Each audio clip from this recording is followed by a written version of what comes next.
বিশেষ করে আমার খালু মুদিজিরে কই কবরে তো যাওয়া লাগবে। খালু কে লেগে রাখছি ভাঙ্গা কইতাম বুঝুন লাগতো না, সব বুঝাল পারছেন একদিনের ওয়াজ দিয়া।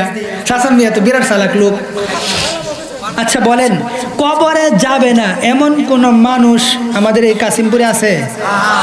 বাংলাদেশে আছে? পৃথিবীতে আছে? ডোনাল্ড ট্রাম্পুর যাওয়া লাগতো না? মোদিজির যাওয়া লাগতো না?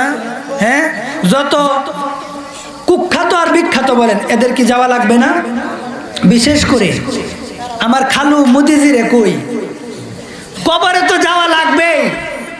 খালু কে লেগে রাখছি ভাঙ্গা কইতাম বুঝুন লাগতো না, সব বুঝাল পারছেন একদিনের ওয়াজ দিয়া। শাসন মিয়া তো বিরাট চালাক লোক। আচ্ছা শুনেন, মোদি খালুজি তার কবরে যাওয়া লাগতো না? যাওয়া লাগতো না? কে লেগে হ্যাঁ তো ফুইরালবো তো ফুইরা বাসবো বানায় বাসায় দেবো। আচ্ছা যাই হোক, মূলত কবর আসলে কবরই খালি মাকসাদ না, মরতে তো হবে নাকি? মরা লাগবে না? তাহলে যদিও জানি এখানের আওয়াজ মোদিদের কাছে যাবে না, আমার খালু শুনবে না, কিন্তু তারপরে আপনাদেরকে জানানোর জন্য বলি কবরে তো যাওয়া লাগবেই। আল্লাহর কাছে ফিরে যেতেই হবে। তুমি যে কোনো ধর্মাবলম্বী হও আর রব হিসাবে যাকেই মানো, আল্লাহর কসম করে বলি মোদি খালু তোমাকে বলি আল্লাহর কাছে যেতে হবে। আল্লাহর কসম, রবের কাছে যেদিন যাবে সেই রবের বাবরি মসজিদ ভাঙার কড়াই গন্ডাই হিসাব তোমাকে দিতে হবে, ঠিক কিনা বলেন?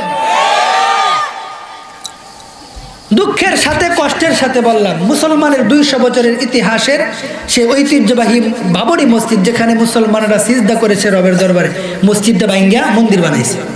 নাউজুবিল্লাহ। হের কি যাওয়া লাগতো না?